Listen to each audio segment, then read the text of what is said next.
WouldILieToYou, the show where we attempt to separate the factual from the phony. I'm Chrissie Swan, and joining me are two teams who will take turns telling stories. It's up to the opposing team to determine whether the story is true or a lie. The team with the most correct guesses wins. Captaining our first team tonight from the satirical comedy group The Chaser, it's Chris Taylor. Chris's first teammate is best known as one of the Real Housewives of Melbourne, but she's also a barrister. So tonight, to make her feel more comfortable, I've allowed her to address me as Your Honour. It's Gina Liano. And a comedian whose Wikipedia page is often vandalised with false facts. He has just celebrated his 116th birthday. Please welcome Lloyd Langford. And captaining our second team tonight, it's comedian Frank Woodley. Joining Frank is an actor who has competed in the gruelling Hawaiian Ironman, which, as I understand it, involves swimming, cycling and watching all 8 seasons of Magnum P.I. It's Dan MacPherson. The shirt, right? Also on Frank's team is a comedian and co-host of the Great Australian Bake Off. She's the icing on our cake. It is Claire Hooper. All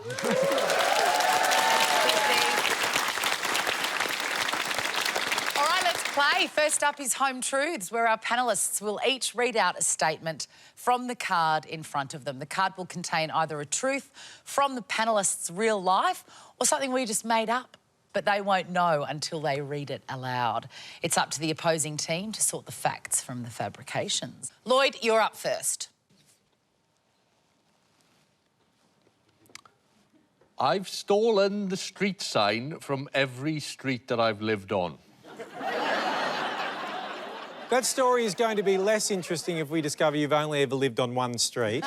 But we're going to assume it's more. How many street signs have you stolen? I think that I've got like 7 or 8. Next question. Name of those streets, quick. Yeah. OK. You want me to name them? Yes.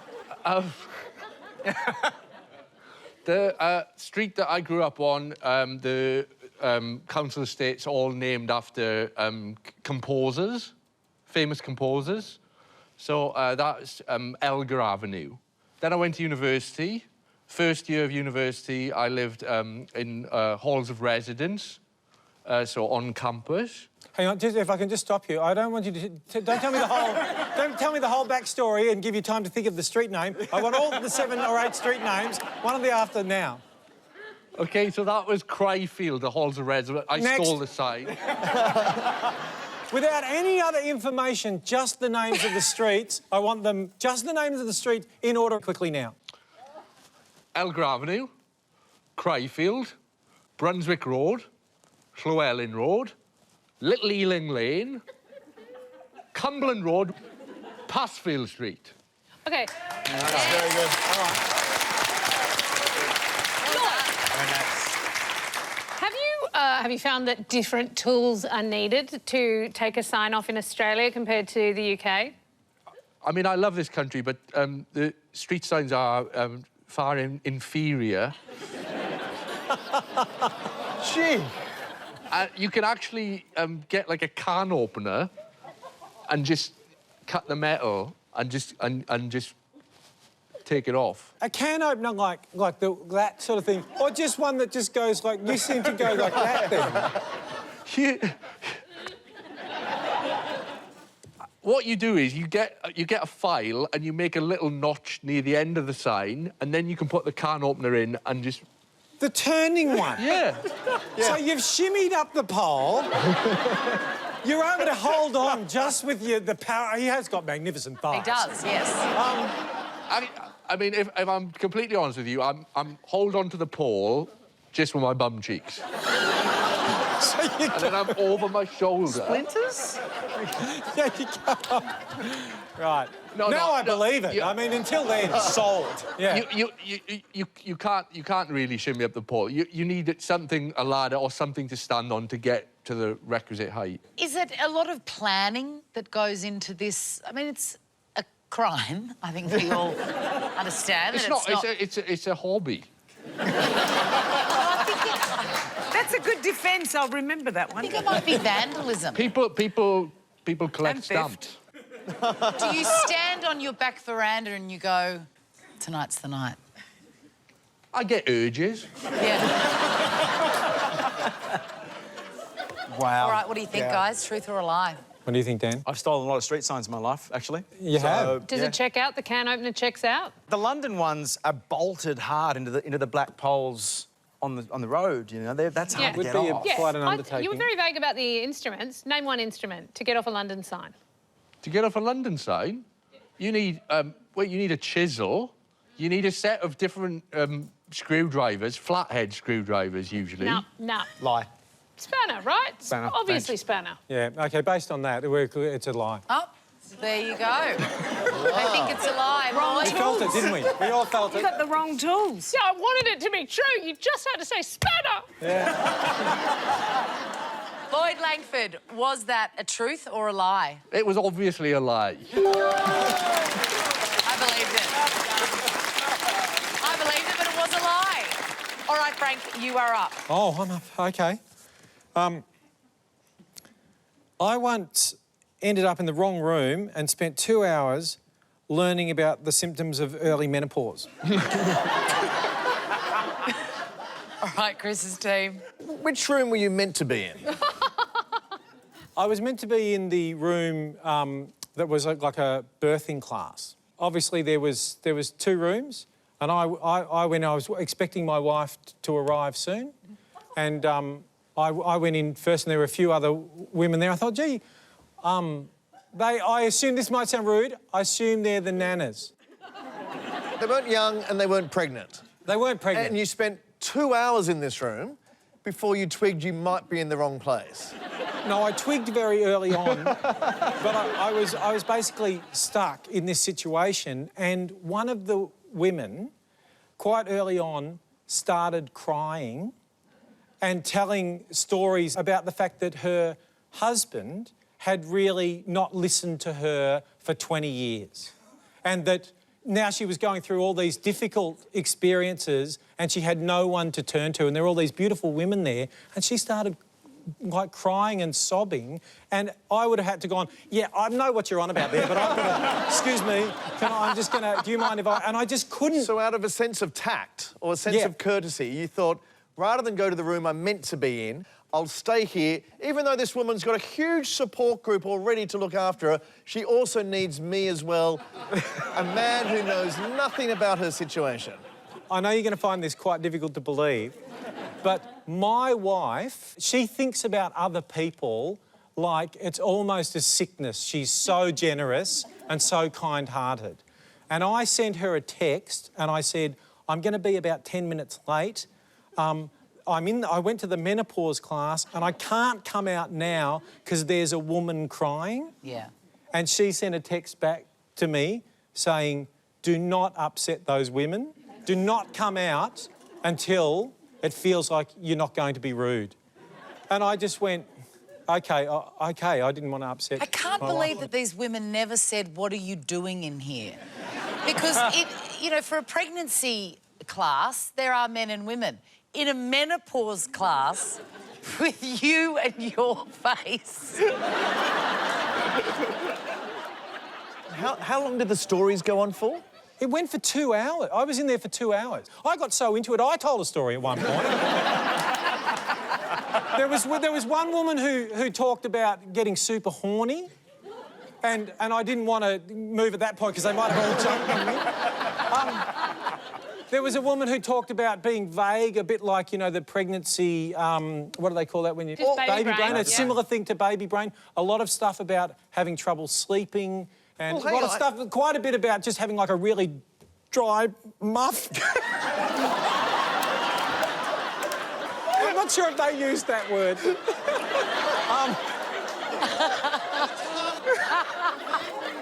So what I want to know is, were you engaged in what was going on, or did you kind of mentally disassociate? I think I can sum it up in one word: riveting. I really did learn a great deal. And mainly that no 2 women's experience is the same. How did you get out eventually? the class ended. Did you ever learn anything about birthing? I wouldn't have a clue. All right. What do you think, guys? Truth or lie? I think it's a load of complete rubbish. I think it's true. You think it's true? I think the 2 hours might be a bit of an exaggeration, but I think he went into a perimenopausal class and couldn't exit for the reasons he said. Am I the only doubter? Well, I don't think it's true, but I want it to be. Yeah. You're So not I'm alone gonna there. say true. I think I've never heard a bigger load of bullshit in my life. I'll go with my team reluctantly, and we're going to say true. All right, Frank Woodley, is that a truth or a lie? Well, it is, in fact, a lie.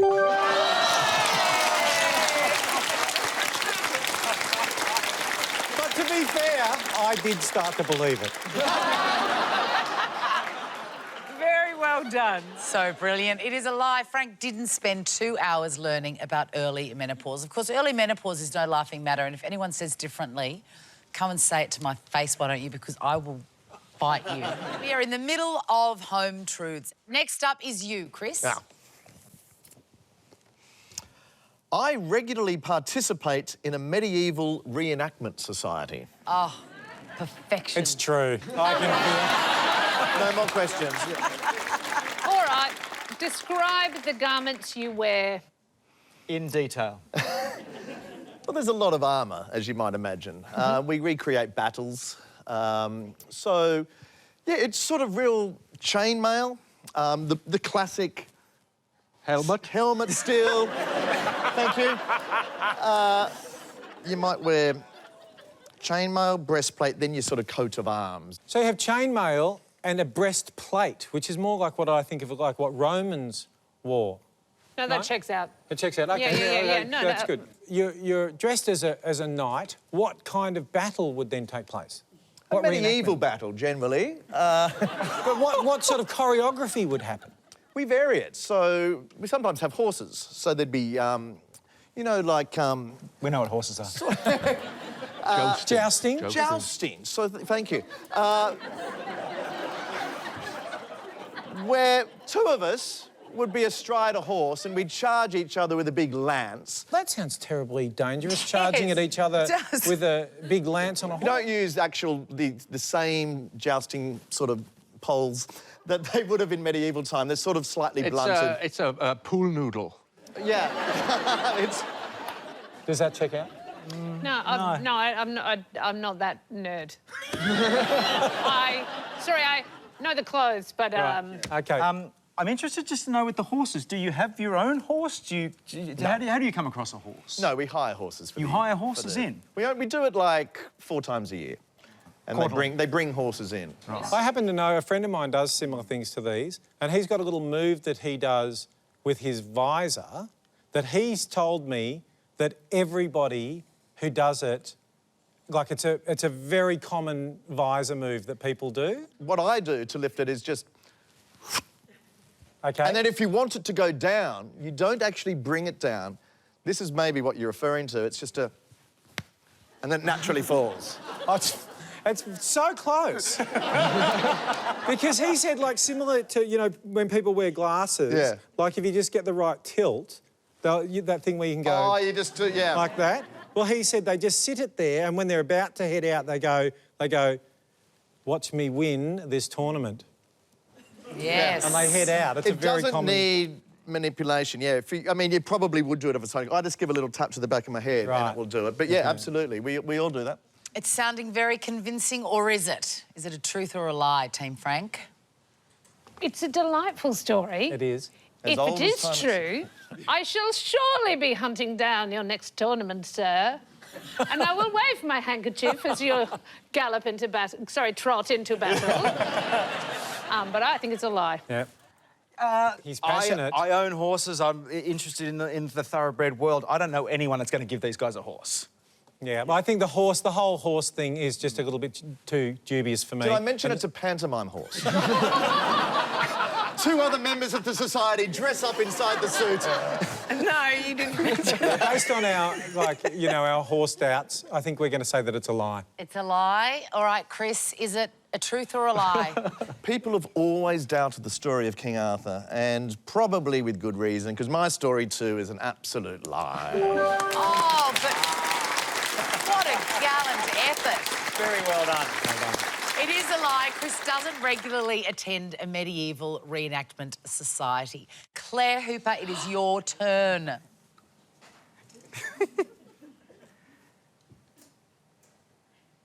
I chose my obstetrician solely on the fact he delivers baby gorillas. All right, Chris's team. Does he only deliver baby gorillas? Yeah, I had to promise to have a very hairy baby. No.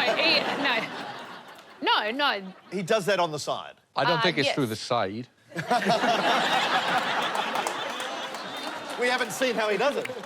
No, absolutely not. No, obstetrician, a people obstetrician, but somebody's got to deliver the gorilla babies. What about a vet? Gorilla's anatomy.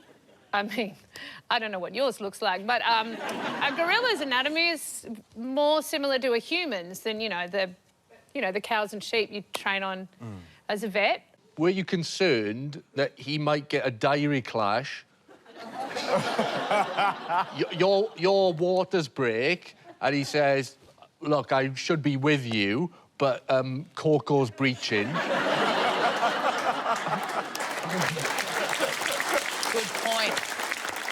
I mean, he did, when I had my second child, he did tell me that he had tickets to the caravan and camping show on my daughter's due date, and if I could wait a day, that would be great. And I did, so... Was there anything about the delivery that you thought, gee, he's been around gorillas? Well, he brought a lot of bananas. No, he... Did he shake all 4 of your hands?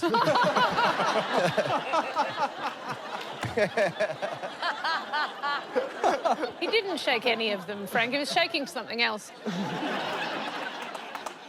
It was very good, actually. When it was all over, he was still down the business end, looked up, made eye contact, and he went, some women attempted to get a mirror and have a look down there, and then he just went and walked out. And I think the thing that backs that up is that the gorillas are one of the only primate that actually recognised themselves in a mirror. I don't think I would have recognised myself in the mirror. Well, I mean, what are you thinking, Gina? I think it might be plausible. I know this was Melbourne. Melbourne Zoo does have gorillas, so... My question really is that the only reason why you chose that obstetrician?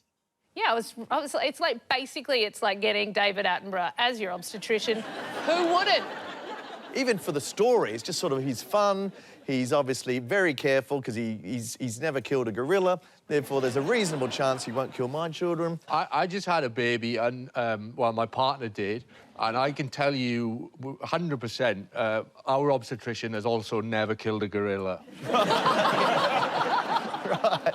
That's actually why we chose him. Yeah. I think true. You're sceptical.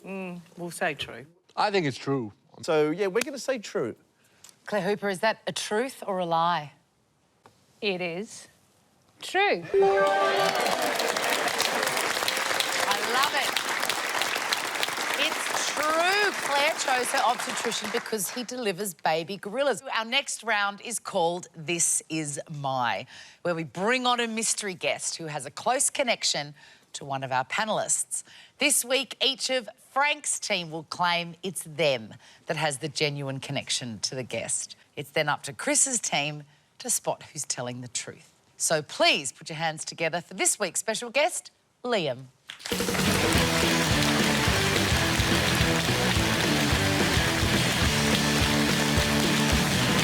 Thank you for coming, Liam. Dan, who is Liam to you? This is Liam, and we actually play Call of Duty together.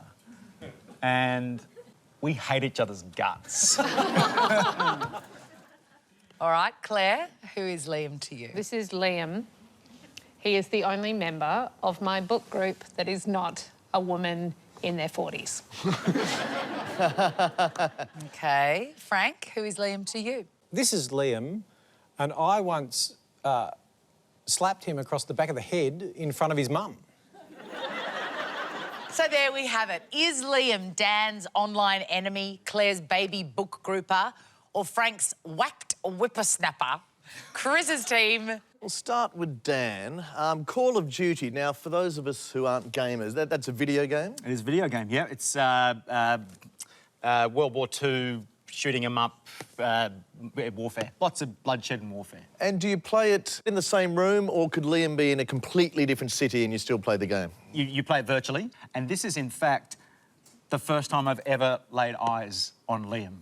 You said that you hate each other's guts? Yeah. So how do you feel now to be in such close physical... You weren't here, I would stand up and choke him out. What Liam? Relax, bro. What name does Liam go by in the game? Does he have an avatar? Or... Yeah. It is... Cool name. Big L Dog, D-A-W-G. Big L Dog? Yeah, And 2007. And what's your name? Bastard Executioner, 1980. And what is... when did you... Grown man. Bastard executioner. It's how I relax. Love it. 2007, so does that mean Liam is 14 years old? Yeah. So I'm really not happy with this relationship.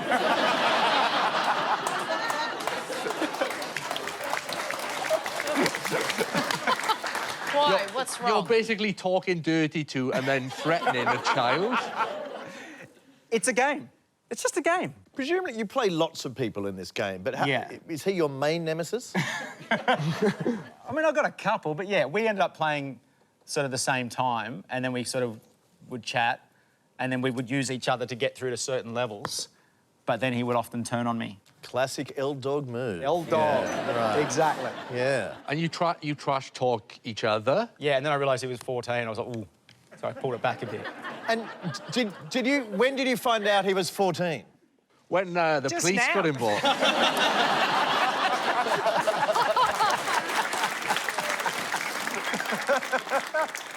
Are we ready to move on to Claire? I think Claire's so. connection with Liam. Liam is the only member of my book group that isn't a woman in their 40s. Are you sure? I mean, his username was Woman in 40s, 1976. And how often do you get together in your book club? All right, well, it hasn't been a good few years for book clubs, but yeah, as often as we can. Like, the idea was every 2 months, but it's, you know, like, it's as regular as book clubs can be. And did he come alone to these book clubs, or was he... How did he join? He comes with his mum is a member of the club. So she was kind of starting it. I know her through a friend, so her friend invited me. So it was at Alexa's house the first time, and this is Alexa's stepson, Liam, and she just made her son come down and join the group. And it was a joke at first, but now he comes whenever we have it, like at whoever's house. And he's a big Leanne Moriarty fan now, so Massive. winning. Massive. When he talks about the books, what kind of contributions does he Yeah, make? well, he basically eats the biscuits and then he plays on the iPad. But he's in the club, and the important thing is we have gender and age diversity, Right. OK? Is it reaching the point, I'm not sure how old your children are, where you're thinking, well, maybe Liam might want a friend? Like, maybe we should all be bringing our children to this book club? That sounds awful. But sure, I guess we'll consider it. All right, do you want to move on to Frank? I would like to move on to Frank. Just remind us what Liam is to you. Well, Liam is a person who I slapped in the back of the head in front of his mother, and I'm just terribly sorry. Like, I do regret it. In many ways, this is my opportunity to apologise to Liam for a very inappropriate moment. Paint the picture. How did you come to slap Liam? I didn't hit him. I didn't hit him with my hand. I actually hit him with a glove. With like a... Challenging him to a duel. I was doing a reenactment. Reenactment, yes. Well, I was in a Shakespearean play at the time. Sorry, Frank. Well, And I think this story falls down immediately. No one believes anyone would cast Frank in a Shakespeare play. What was the play? Who were you playing? the play was Twelfth Night. Is that how you say it? Twelfth? Twelfth. I'm not sure if it was 12th night or 12th night. Right. It was 12th of the night. How'd you go with the rest of the lines of the play? Even the title trips you up. I played the part of... The glove salesman. No, my character's name was Andrew. I think we don't need to ask him any more questions. No further questioning? Oh, no, I've got more questions. So what part was Liam playing in the play? Well, actually, Liam wasn't in the play. He was in the audience. You've abused an audience member.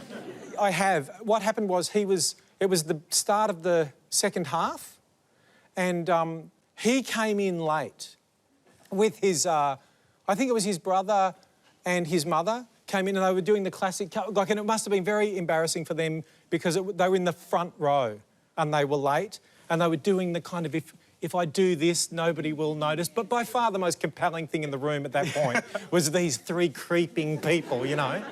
And he came in, and it just so happened that the character I was playing against, he's called Uncle Toblerone or something. And my line in the play was, I saw her as well as I see you now. Like that. And I would always go, as well as I see you now. And I'd hit him across the chest with the glove. But Liam was creeping in at that point. I see. And I just, in the spontaneous moment, I went, oh, yes, I saw her as well as I see you now. And I just slapped him across the back of the head. It gets worse, though. Oh, no. It gets worse because the whole audience went, oh, wasn't that lovely? And then, but I realised as I hit him, I knocked his glasses off. So I hit him with I thought, this will be funny. Nobody will mind if I, you know, and I whack, and it was, I see you now, and his glasses went off. And then I saw Liam starting to, like, look for his glasses, which it would have helped if you wore them today, Liam.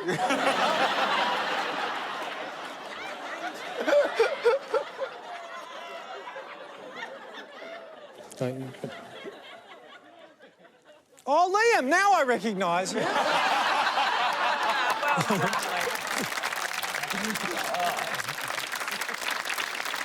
Well, that was excellent. I want them all to be true. We do need an answer. We're basically being asked to choose between someone who's verbally abused him online, someone who's abused him by making him read adult books, and someone who's literally physically abused the poor guy. What are you thinking? What are you feeling, Gina? I think Dan. I thought Dan too. I thought Dan think feels they're like a playing, gamer. yeah. I mean, I can't even believe I'm entertaining Franks, but there are details. Yeah, I'm not familiar with all the works of Shakespeare, but I don't think there's a character called Andrew who's famous for his big floppy gloves. Well, He feels like a very minor character to open the second half with. Yes. So you think Dan? I think Dan. I think I'm leaning Dan too. Are you happy with Dan? It's Dan or Claire? Or Frank. Final answer, Chris. We're going to say Dan. Going with Dan. All right, Liam, please reveal your true identity. My name is Liam, and Frank slapped me on the back of my hand in front of my mother.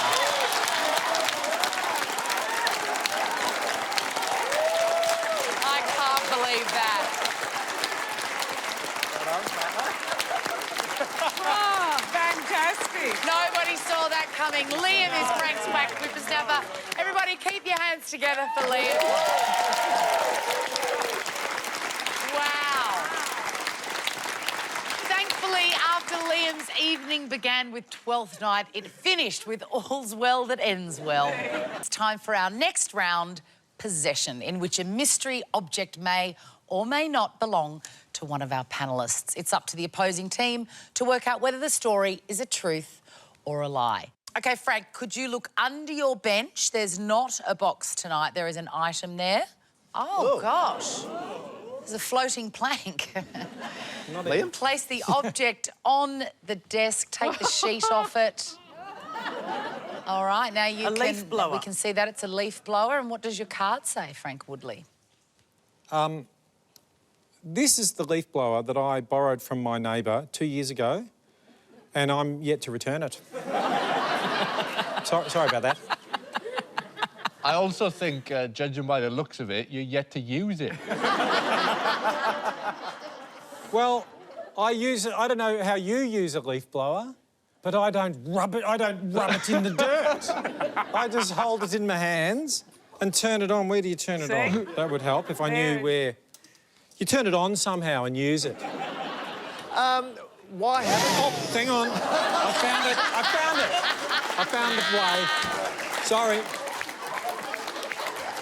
I've got to be careful not to... Do you know how to wear it? Like, Do I know how to wear... you know, show us... Question is... Of course I know how to wear it. Do I know how to wear it? Get out. Yeah, you wear it... You just put this onto your,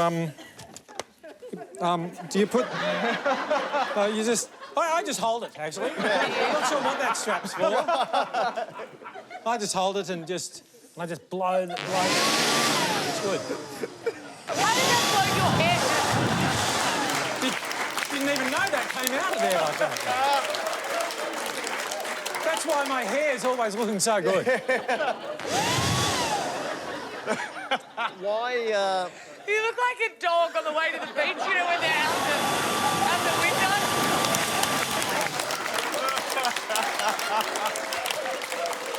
The happiest puppy. why haven't you got around to returning it to the neighbour? A shitload of leaves. There's not a good reason.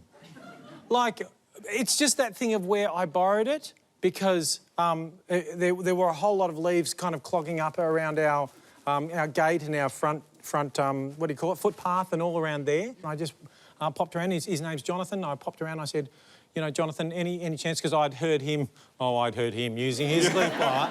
So I knew he had one, and I said, you know, can I borrow it? And he said, pop it back tomorrow. I mean... And I put it in my shed, and I forgot all about it. And then when this show came up, I was looking around for things that I could possibly use as an object, and I looked around, I went into the shed, and I went, oh my good goodness, I have never given Jonathan back his leaf blower. Is Jonathan the next door neighbour? Well, the next... Behind us, though. But he lives close enough that he could probably walk around and say, hey, Frank, where's my leaf blower? Yeah. And he's never done that in 2 years. Oh, no, he comes daily, and yeah, no, he hasn't. Is it possible he's been knocking on the door every day, but you've always got the leaf blower on? He can never hear a thing. Yeah, that's unlikely, because I haven't been using it, but... In effect, Jonathan is sort of afraid to come back and ask for the leaf blower. So you were basically, between you and Jonathan, you are the alpha male. I'd very much like to see Jonathan.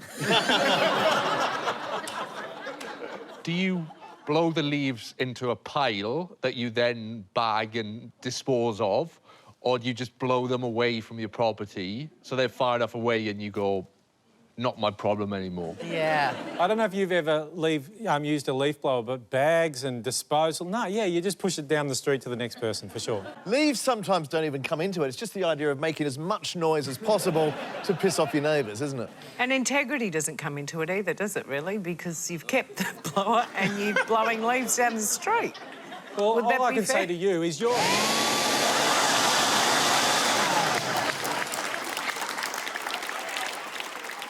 And do you plan to return it now? Well, I think this is my way of saying, you know, Jonathan, I've just realised I have, in fact, got your leaf blower, and I'm terribly sorry. I honestly forgot to bring it back, and in the morning I'll pop over and I'll bring it back tomorrow. All right, let's put him out of his misery. Look, Is it a truth or a lie? I just don't think Frank's the kind of person that'd be that rude to a neighbour, so Fuck off. I am. I think lie. What do you think, Gina? Yeah, probably a lie. Probably a lie. Mm-hmm. I think it stinks to high heaven. That's 3. I think we're going to say lie. Frank Woodley, is that a truth or a lie? That was a... No, that was a lie. Yes. All right, then it's time for another break. But before we do, this is absolutely true. One of our panellists was once the ringleader of a group of BMX bandits called the Tiger Troop.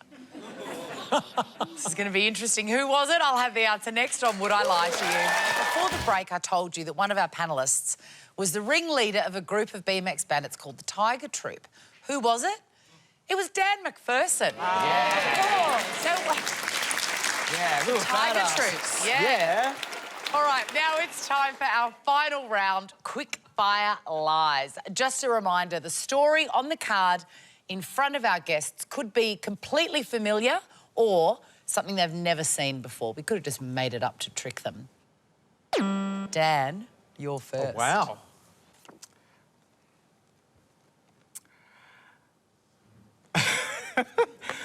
I once ruined a blind date by playing with my shellfish.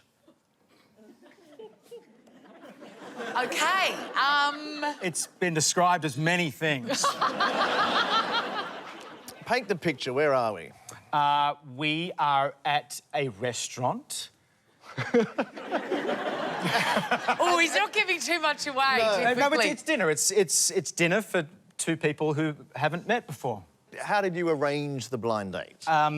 It was a competition, of course. A competition? Yeah, it was a competition where you could win a shellfishy, seafoody dinner with Joel from Neighbours.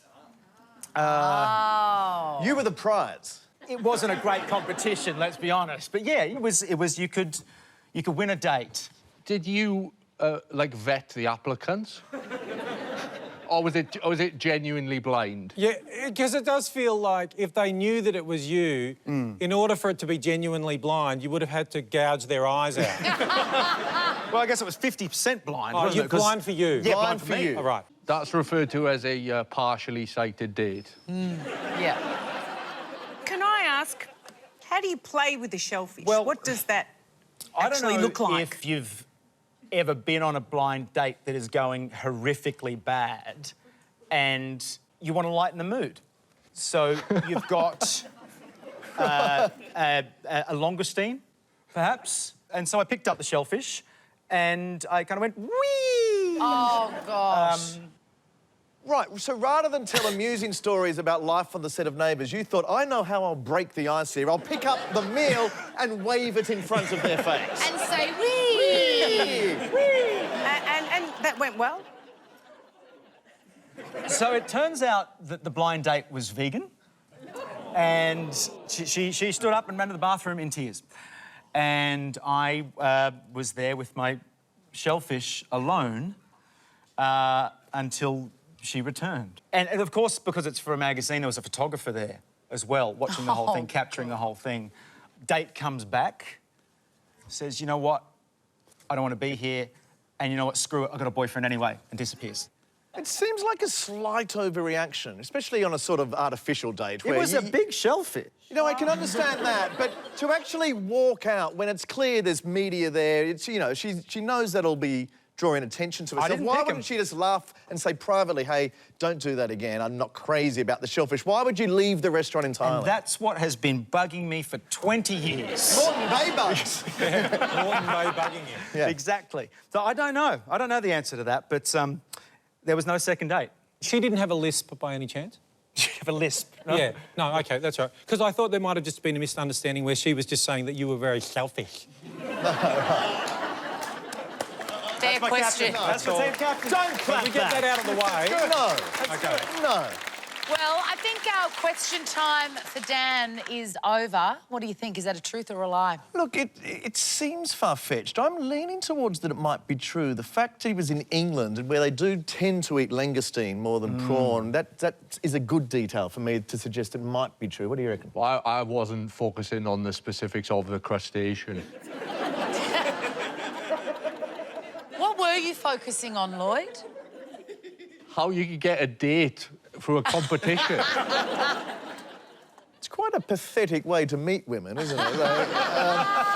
I'm thinking it might be true. What do you think, Gina? If I was cross-examining you, I'd be saying, liar! You're saying lie, I'm saying true. I think it's true. We're going to say true. Dan MacPherson, is that story true or a lie? That story is true. Well done.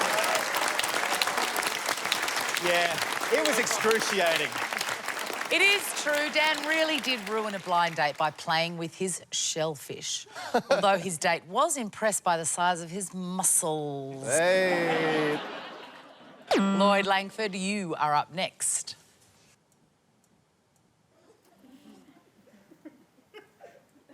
To try and win over the girl of my dreams, I spontaneously broke into a French accent.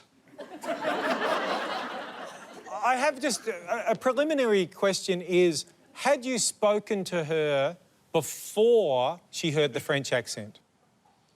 Yes, I'd been speaking to her with this accent, which you might discover is the only one I can do. What happened was, I was on holiday with my family, and we were in Spain, and we were staying in, like, a hotel. And there were two Swedish girls around my age who were also staying in the same hotel on holiday, and I took a shine to one of them. I don't know whether I should say her name or not. I guess you could bleep it out, right? Is that Her first name is swear word. Her first name is fuck. I still have a place in my heart for cunter.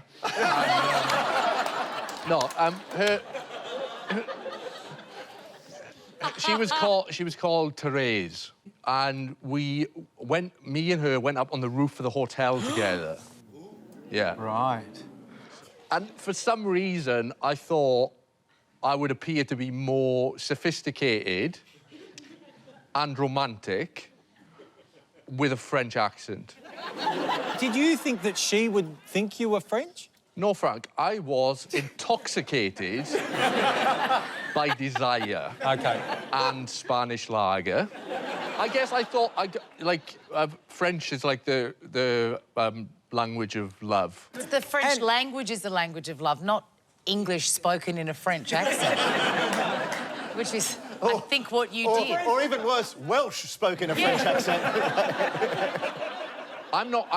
You have to understand, I'm not putting this forward as a good idea.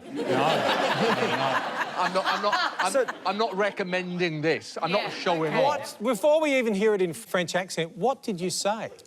I said, I was like, this is so embarrassing. I would be like, oh, the stars, they are very beautiful tonight. Another question. Was that the French accent? It sounded like Dracula. Because to me, that sounded like a little bit like you'd spent a few months in India and picked up just a little bit of that. That didn't sound terribly French. I didn't want to go full French, you know, because it's cultural appropriation. And I've got a question for you. This Swedish girl, where do you reckon she was really from? She had a sombrero that she never removed and a curly moustache. All right, truth or lie? Well, it seems completely plausible to me.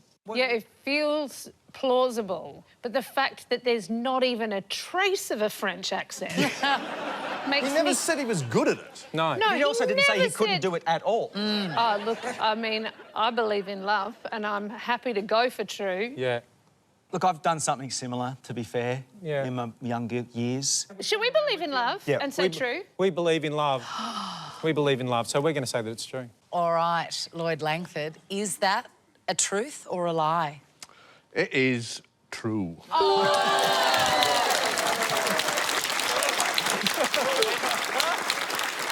Thank you for believing in love, Team Frank. Frank, it is your turn. When I worked as a bicycle courier... OK.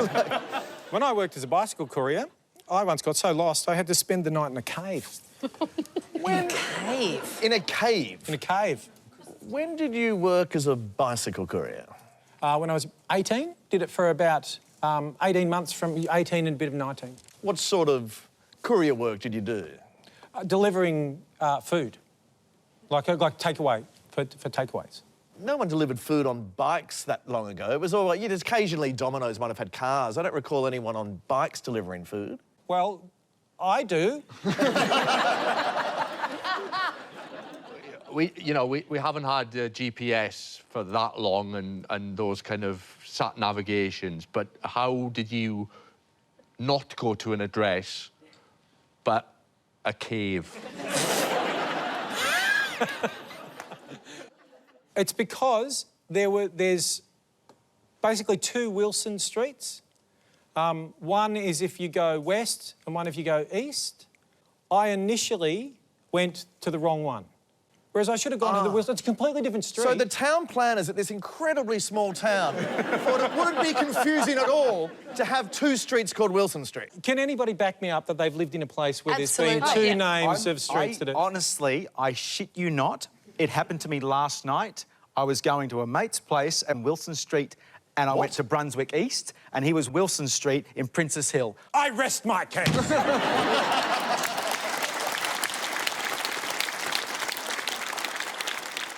All right, so you've gone to the wrong Wilson Street. What happens then? So then I realised that I've got to take the pizza all the way, like now it's another 10K ride in the other direction. So I rode all the way to the other Wilson place, and just as I was coming out of there, my bike light died. And I don't know if you've ever ridden on the Great Ocean Road at all, like any of those roads along the beach. It's very dark. It's just suicide to ride at night if you haven't got a light. I'm not going to risk my life for a pepperoni. That's, you know, basically I thought I'll walk down to the beach and then I'll just walk all the way home along the beach. How did you get from the beach to a cave? So going over one of those rocks, slipped, broke my ankle. If only you'd cycled home. It was a horrible experience and I don't know why I'm telling people about it. So then I had to find somewhere to sleep. And often, like where the rocks are, there was a little cave that... It probably went back about, I don't know, about 15 feet. So how did you get out of this pickle? So I slept the night there, feeling really miserable, Frank? cold, very miserable. As soon as the sun came out, I went out onto the beach and there were people on the beach walking their dogs. And I just said, excuse me, I think I might have broken my ankle. Is there any chance you could give me a lift back into town? You said, take me to the nearest hospital, and he said, Wilson Street East or Wilson Street West?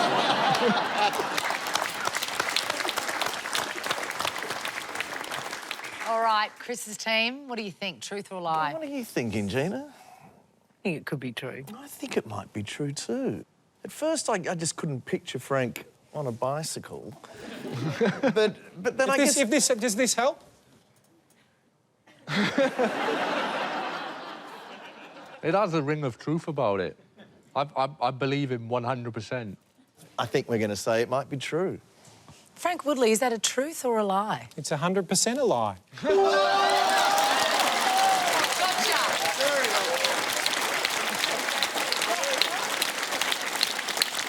It's a lie. Frank didn't spend the night in a cave. Frank's only ever got lost once, and that was when he was told to by a girl at a party. I tried a French accent. Oh,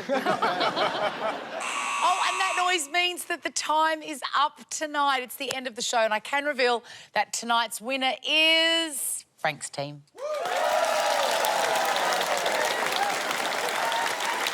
of course, it's not just a team game. My individual player of the night is the wonderful Lloyd Langford.